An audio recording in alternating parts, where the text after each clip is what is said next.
State Department just updated its travel warning for tourists heading to Mexico last week. That includes the increased crime and violence at certain destinations. Up until this point this summer, those warnings have been focused on tainted alcohol. That caution at all-inclusive resorts comes after the death of 20-year-old Abbey Connor from Pewaukee. Mexican authorities seized 10,000 gallons of tainted alcohol at hotels in Cancun, Playa del Carmen, and Los Cabos. But they did not name the distributor or say what happened to those bottles. Senator Ron Johnson is calling on the State Department to get answers and to respond by September 8th. Now, as we said, this issue hits very close to home for one Wisconsin family. By now, I think most people have probably heard about the tainted alcohol concern. People are talking about it, and it's in the national conversation now. And the credit for that goes to an investigation by the Milwaukee Journal-Sentinel and the unending love of a local father for his daughter. Bill Connor is determined to get justice for Abbey and to save other families from experiencing this kind of loss. Bill, tell me about your daughter. What was Abbey like? She was a lover. She'd do anything for anybody. If you were her friend, you were lucky because she'd have your back. She was fun-loving, good kid, loved volleyball. That was one of her loves, and just finding her place at UW-Whitewater in public relations. She had a 3.4. She was just kind of finding her place. Bill Connor is a grieving father searching for answers to a tragic mystery in Mexico. I knew they were going, and I looked at Austin and said, you know, take care of her and be careful. And I told Abbey the same thing, and it seems that it's just the kids were in the wrong place at the wrong time. Abbey and her 23-year-old brother Austin were on a family vacation in January in Playa del Carmen. My kids were there with their mom and stepdad. They were there to celebrate and relax, and so they were down in the poolside bar. 2 hours into the trip, Abbey and Austin were found floating face down in a pool at the theIberostarParaisoDel resort. You know, the bartender poured some shots, and Austin said, and that was the last thing that he remembers, is doing a shot with him and Abbey and another gentleman and another person, but that's the last thing he remembers. After that shot, him and Abbey blacked out. Austin recovered, but Abbey slipped into a coma and later died. Well, your kids were drinking. What do you think happened? Somebody got to my kids, somebody slipped something in their drinks, and then right now what the big target is right now is tainted alcohol. And the result from that is being violently ill or blacking out. And for both of my kids to black out at the same time, it's pretty odd. Were any of their belongings taken? What would the motive for that be?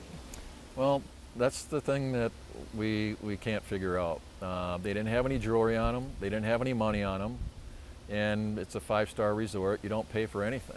7 months later, the family still doesn't know what happened. The hotel is not cooperating. They keep stating that they are cooperating. They are not. I have not heard from the hotel.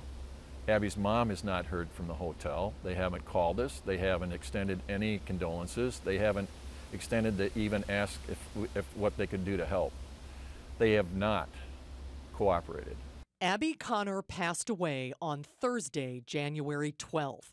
Mexican officials ruled her death an accidental drowning. And so 5 months later, they pump out a police report. And the only people they interviewed were the people that pulled my kids out of the pool. They didn't interview any of the employees on that day, any of the bartenders. We haven't had access to anything or anybody. And so it's disgusting. Abbey was an organ donor. In May, Bill completed a 2,500-mile bike ride from Madison to Fort Lauderdale, Florida, to the hospital where Abbey spent her final days. Sitting there looking at my daughter in the ICU, within a day or two, I figured out what I was going to do. I had to somehow honor her. And along the way, you met the recipient of Abbey's heart. Yeah. Tell me about that. Well, his new name is Abbey Jack now.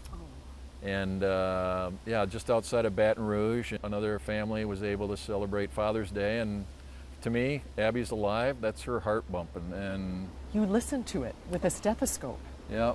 What was that like? Bittersweet. It was just a part of her helping somebody else, you know, somebody in need, and I'm happy that she was there for Jack. They gave him 10 days to live. How is your son doing? Well, thank God we didn't lose both of them. Austin fully recovered. He graduated from UW Milwaukee on May 21st. It's a heavy thing to carry, and of course Austin, being the big brother and being there and the last one to see her, and I mean that's a heavy load. Has Abby's death given you a new purpose in life? This is for everybody that behind us and for the people ahead of us. They need to listen. I wouldn't let my kids go to Mexico. I don't care what it was. Sorry, and I'm not saying everybody in Mexico is like this. I'm not saying that. I'm focusing on the resorts, the vacation areas, and just letting you know what truly is going on down there. And if you allow your kids to go there on any college break, you're nuts. You're absolutely crazy. Bill is channeling his grief into being a passionate advocate for organ donation. We have a lot of information about the cause and the organizations that Bill supports on our website, channel3000.com. The Milwaukee Journal-Sentinel has heard from more than 70 people now who experienced blacking out after drinking small or moderate amounts of alcohol. And tomorrow on Live at 4, we'll talk to Raquel Rutledge. She is the Journal-Sentinel reporter who is leading the investigation into tainted alcohol at Mexican resorts. And of course, we should say that the resort where Abbey died denies that it serves tainted alcohol and says it did a thorough investigation. It would be nice for them to reach out to the family at least, though. That they haven't heard anything is just very, very disappointing. It's in the national conversation, no doubt. So hopefully they will, and we'll have much more on it tomorrow when we talk to Raquel. We'll get the latest on the investigation because there's still a lot of questions to answer. Very troubling. Yeah.